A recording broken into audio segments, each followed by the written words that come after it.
사랑하는 성도 여러분, 우리는 모든 우리의 관계가 관계 속 뭔가 약속의 관계, 부부의 관계, 자녀와의 관계, 부모와 자식과의 관계, 다 관계 속에 있는 것을 보게 됩니다. 하나님과 이스라엘 백성들과의 이 관계를 가장 중요하게 자리매김하는 단어가 있는데, 그게 바로 오늘 이 본문에 나와 있는 언약이란 단어입니다. 10절에 언약이 나오고 12절, 15절에 언약, 베리트란 단어입니다. 베리트, 뭔가를 잘라내다. 고대 세계는 언약을 메울 때 중요한 법적인 약속을, 계약을 맺을 때 짐승을 이렇게 반으로 자릅니다. 양이라든지 염소를.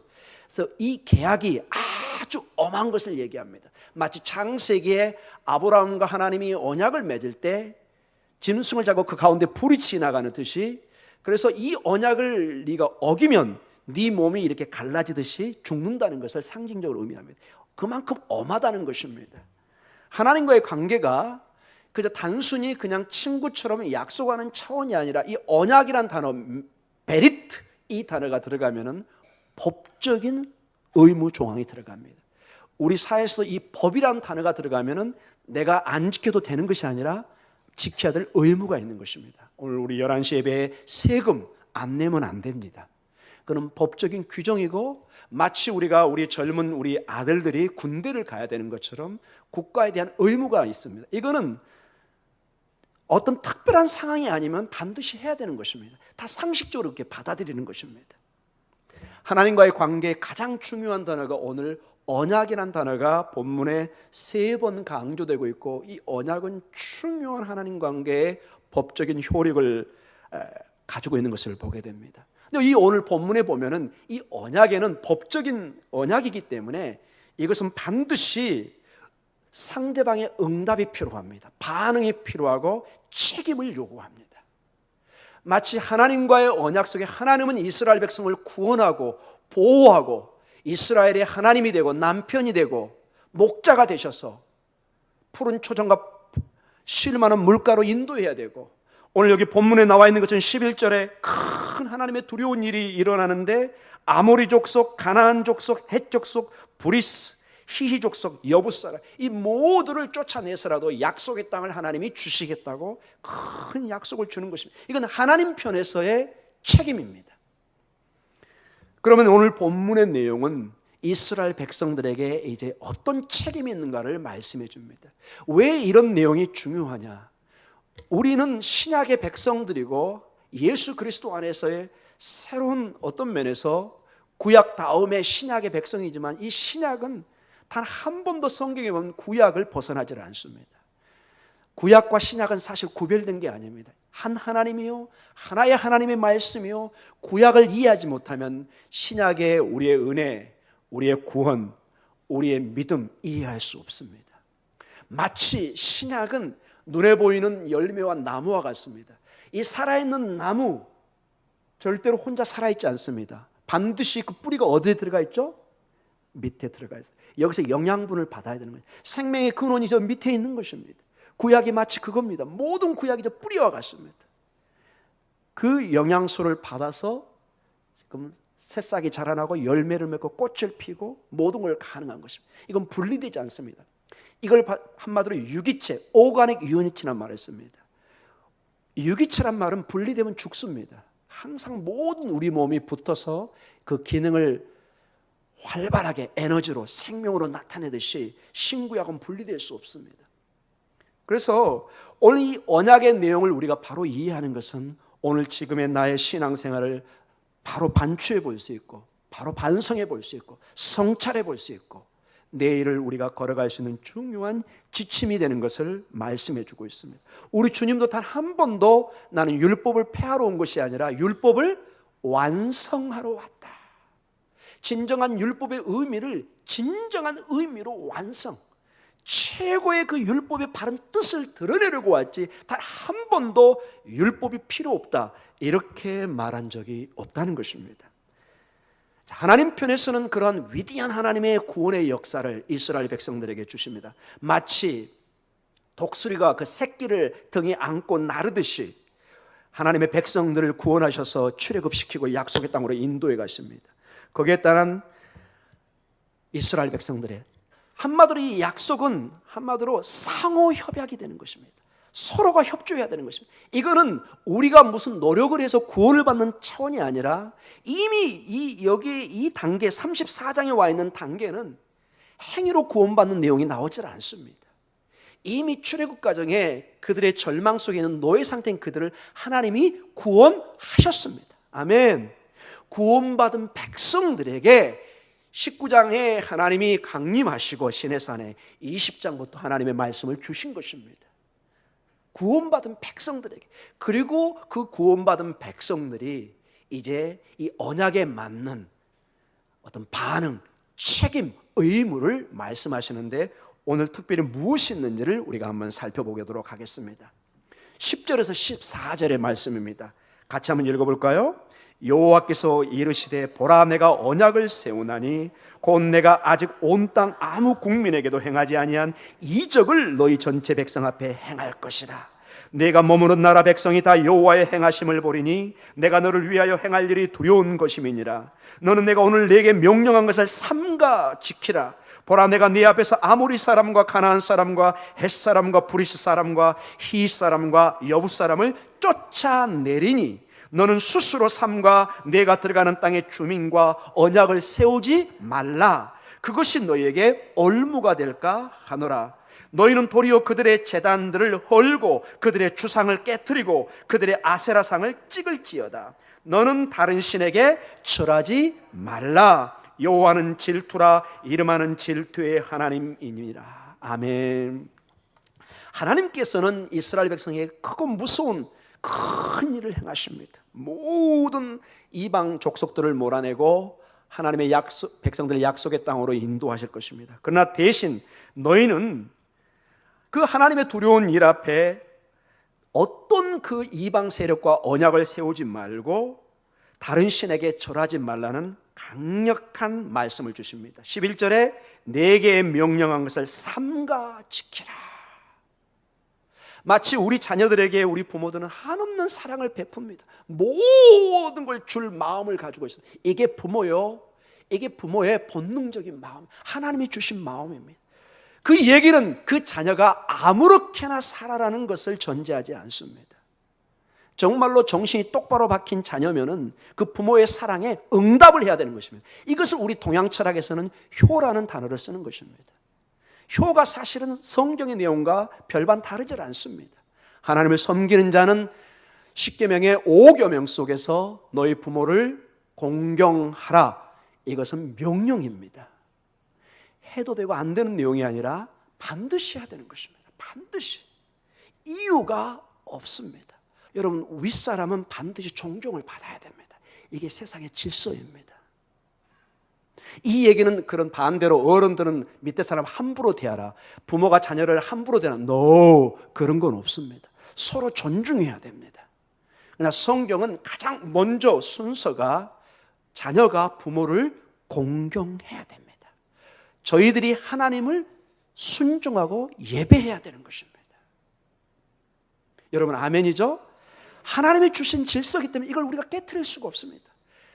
어떠한 세상의 시간이 변해도 이게 깨지면 그게 종말입니다. 더 이상 사회에는 희망이 없습니다. 사회의 정당한 권위가, 국가의 정당한 권위가, 부모의 정당한 권위가, 선생의 정당한 권위가 깨질 때 어떻게 교육이, 어떻게 가정의 질서가 잡히겠습니까? 자, 여기에 중요한 단어가 다시 한번 반복합니다. 언약이란 단어가 반복되면서 이 언약을 세우겠다고 얘기합니다. 그런데 12절에 한번 볼까요? 너는 스스로 삼가 내가 들어가는 땅의 주민과 언약을 세우지 말라. 하나님과는 언약을 세우되 다른 사람과 다른 민족과는 언약을 세우지 말라는 얘기입니다. 왜 하나님과는 언약을 맺어야 되고 세워야 되고 다른 이방 민족과는 언약을 세우면 안 될까요? 어떤 이유가 있을까요? 이거는 이 본문에는 안 나와 있지만 일부 나와 있습니다. 일부 12절에 그들이 올무가 될까 하노라.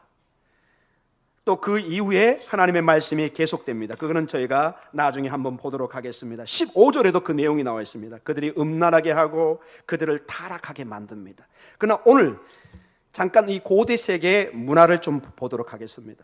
여러분, 고대 세계에서는 다른 나라 백성들과 또는 나라들과 언약을 맺는다, 법적인 어떤 계약을 체결한다, 이것은 단순하지가 않습니다. 고대 세계, 특별히 이 중동 세계에서 언약을 맺는다, 이것은 그 나라가 섬기는 신의 존재를 받아들여야 됩니다. 여러분, 고대 세계에서는 계약을 맺는 게 단순히 비즈니스로 그냥 그 사람과 그 사람 그런 체계가 아니라 그 사람이 믿는 그 나라가 섬기는 신을 받아들여야 돼요. 이건 예외가 없습니다. 굉장히 중요한 점입니다. 제가 이걸 공부하면서 깜짝 놀랐어요. 문헌들을 보면서 이게 단순한 문제가 아니었구나. 단순히 그냥 계약 맺는, 언약을 맺는 차원으로 끝나는 것이 아니라 우리 서로 평화 협정합시다, 이 차원으로 끝나는 것이 아니라 다른 신을 받아들여야 되는 것입니다.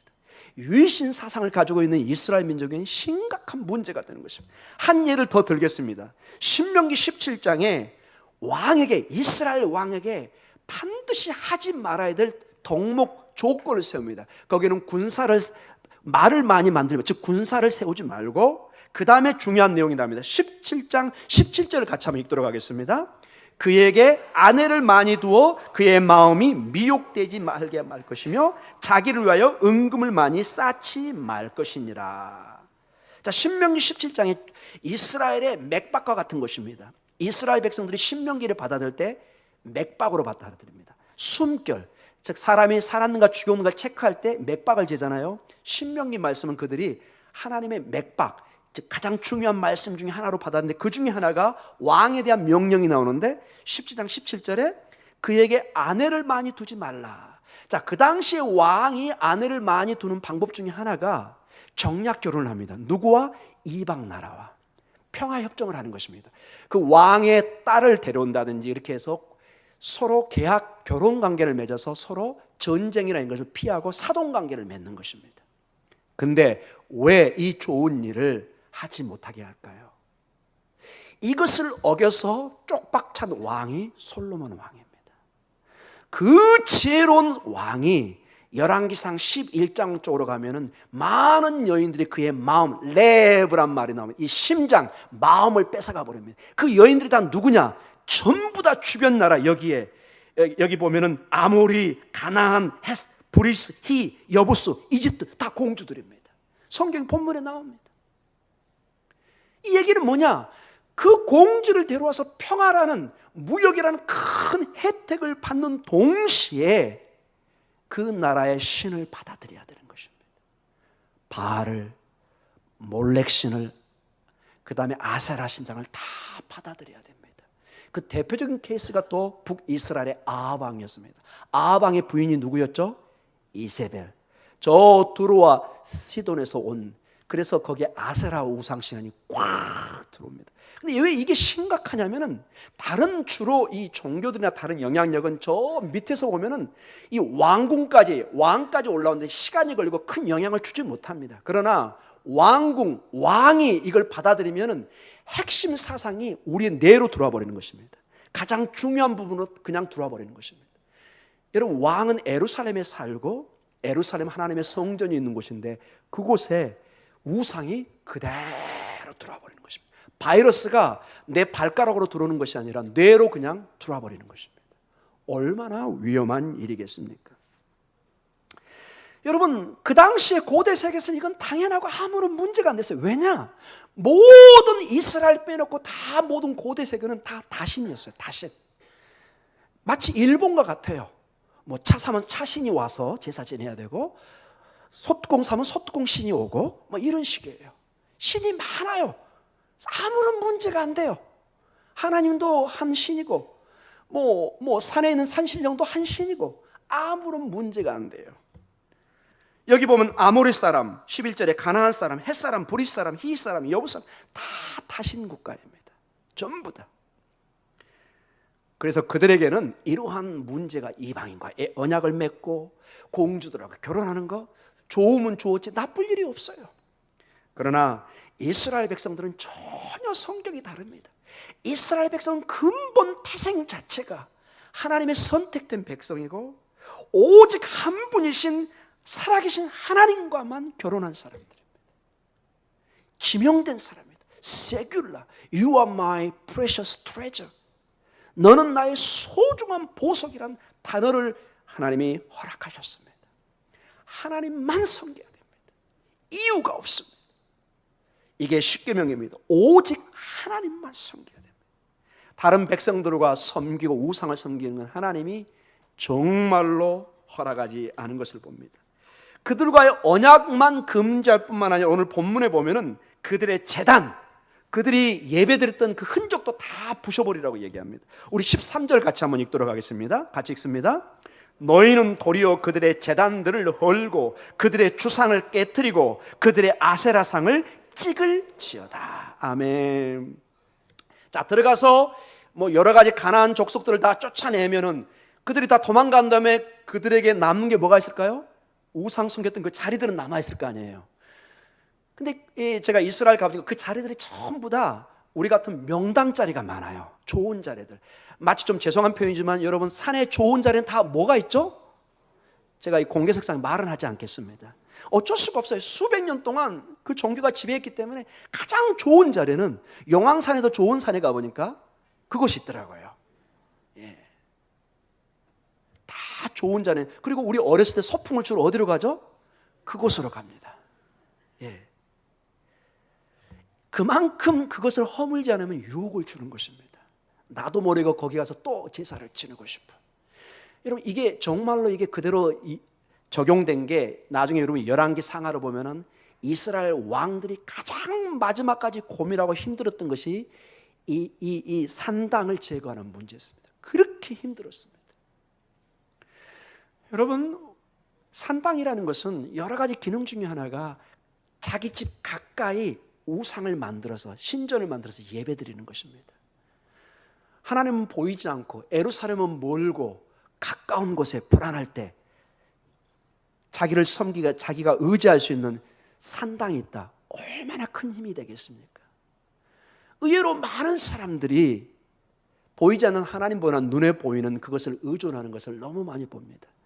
눈에 보이는 그걸 통해서 무언가를 얻기를 원하는 것을 많이 봅니다. 이스라엘 백성들의 아예 유혹거리를 잘라버릴 것을 하나님이 명령하시는 것입니다. 사랑하는 성도 여러분, 우리의 삶에도 마찬가지입니다. 유혹이 옆에 있는데 나는 이겨낸다. 여러분, 그건 주문입니다. 가장 좋은 방법은 요셉처럼 어떻게 하죠? 도망가셔야 돼요. 특별히 이성에 유혹이 있다. 아, 나는 괜찮아. 괜찮지 않습니다. 도망가셔야 돼요. 도망가셔야 된다. 오늘 그 문제가 좀 나와서 제가 지금 미리 언급을 하고 있습니다. 자, 왜 하나님께서는 이렇게 예민하게 이런 모든 문제를 거론하고 계실까요? 이 모든 것이 이후에 근본, 여러분 좀 깜짝 놀랄 내용이 오늘 본문에 나옵니다. 따라 보겠습니다. 질투하는 하나님. 이런 이름을 들어보셨어요? 14절? 하나님의 이름에 질투라는 이름이 있다는 거 한 번도 아마 잘 못 들어보셨을 거예요. 우리 14절 같이 읽도록 하겠습니다. 시작. 너는 다른 신에게 절하지 말라. 여호와는 질투라. 이름하는 질투의 하나님임이니라. 와우. 하나님의 이름에 그 많은 이름 중에 질투라는 이름이 있습니다. 질투. 따라해볼까요? 가나라는 이 히브리 원어입니다. 굉장히 중요한 단어입니다. 이 질투란 말은 국어 사전을 우리식으로 풀이하면은 자신이 좋아하는 이성이 다른 이성을 좋아하는 것을 지나치게 시기함, 이렇게 되어서 약간 부정적으로 써놨습니다. 제가 볼 때 이 국어 사전 좀 바꿔야 됩니다. 지나치게 시기함, 이런 식으로 약간 부정적인 의미를 적어놨습니다. 여러분, 질투에 물론 부정적인 면도 있습니다. 소위 말해서 의처증, 의부증, 좀 지나친 거. 모든 걸 뭐 악수만 해도 이거 뭐 큰일 날 것처럼, 이건 곤란합니다, 여러분. 그럼 제가 여러분한테 어떻게 악수합니까? 큰일 나잖아요. 그 정도로 가는 것은 위험하지만은, 그러나 질투 그 자체에 중요한 뜻이 있습니다. 성경에 이 카나란 말에. 제가 이 성경을 공부하다가 그걸 보면서 제가 정말 놀랐습니다. 이 질투에 하나님께서 이 이름을 쓰실 때는 필사적으로 치열하게 보호하다는 뜻이 가지고 있습니다. 정말 목숨을 다해 보호하다, 자기의 소중한 것을 보호하다, 이 뜻을 가지고 있습니다. 이 질투의 깊은 뜻에 부정적인 면도 있지만은 긍정적인 면에 자기의 소중한 것을 목숨을 다해서 지키다, 보호하다, 이 뜻을 가지고 있습니다. 하나님이 자기 백성을 향해서 필사적으로 보호하라는 속성을 얘기하고 있는 것입니다. 절대로 그래서 질투하는 하나님이라는 뜻이 나쁜 뜻이 아니라는 것입니다. 우리 국어 사전에는 조금 부정적으로 적어놨지만은 깊은 내면의 질투는 반드시 필요한 것입니다. 이것은 세상에서 말하는 단순한 시기 질투의 차원이 아니라 정말로 귀중한 소중한 것을 지키려는 이 열심을 말하는 것입니다.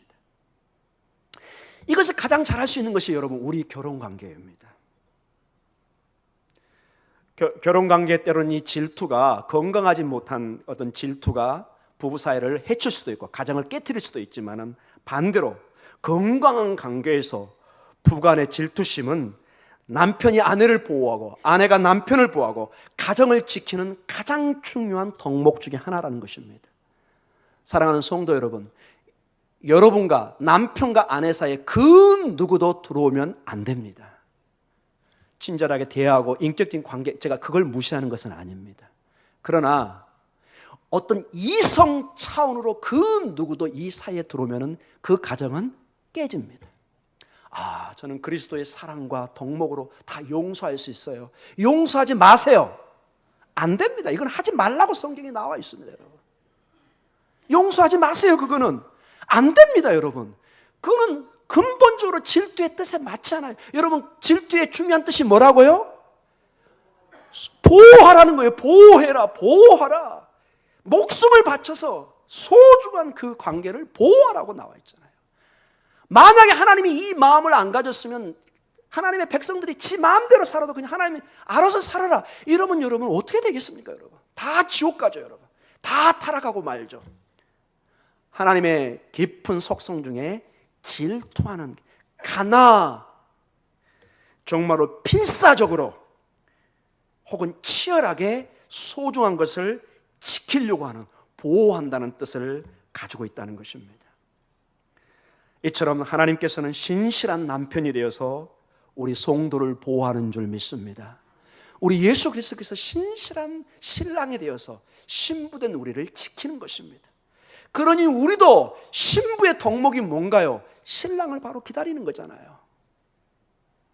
우리 기독교는 오직 한 분 신랑만을 기다립니다. 그 다른 신랑은 우리는 인정하지 않습니다. 이제 결론적으로 말씀을 맞춰가면서 중요한 도전을 받기를 원합니다. 이것을 우리의 삶으로 이제 적용하기를 원합니다. 이스라엘 백성들이 이 하나님의 언약 관계를 어떤 면에서 소홀히 해서 그들이 약속의 땅에 들어가서 우상을 제대로 제거하지 못하고 이 산당을 제대로 제거하지 못할 때 사사기의 사건이 일어납니다. 사사기 이후로 이스라엘 백성들의 심각한 영적인 타락이 다가오는 것을 봅니다. 하나님은 이미 알고 계셨습니다. 하나님의 백성들이 우상과 이 산당을 제거하지 않으면 반드시 영적인 파괴가, 심각한 도덕적인 삶의 문란이 올 것을 너무나 잘 알고 있었습니다. 왜냐? 여기 우리 13절에도 이미 보았지만 모든 그 당시의 우상 숭배에는 반드시 음란한 성적인 타락이 있었습니다. 여러분 지금도 영적으로 타락한 교회나 이단들을 봐보세요. 8, 90%가 다 그 교주나 그 사람들이 성적으로 타락되어 있습니다. 참으로 이상합니다. 근데 성경에 보면 여실히 그게 나와 있습니다. 영적으로 여러분 하나님과 멀어지면 내 몸이 지 마음대로 행동하려고 합니다. 여러분이 보호하셔야 됩니다. 그저 내 남편이 최고입니다. 아멘. 그저 내 아내가 최고입니다. 하나님이 맺어준 거잖아요. 여러분 책임지셔야 되죠. 이제는 물릴 수 없습니다. 그게 성숙한 사람의 특징이에요. 물릴 수 있는 방법은 딱 하나예요. 결혼 전에 여러분이 그래서 선택을 잘 하셔야 되는 거예요. 선택하셨으면 책임지세요. 아멘. 아멘. 저도 살아보지만 미모나 그 모든 것은 다 짧습니다. 결국 인격과 사랑, 참음과 온유, 참고 인내하고 서로 이해하고 기도해주고. 아멘. 여러분 우리 신앙생활도 언제 항상 할렐루야 몇 번이나 했습니까, 여러분? 솔직히 없습니다. 힘들어도 그저 보이지 않는 그 하나님 우리가 믿고 약속을 붙들고 오늘도 인내하고 참고 아멘 가는 것이죠. 매일 할렐루야. 전 조금 이상합니다. 그런 분들 안 됩니다, 여러분.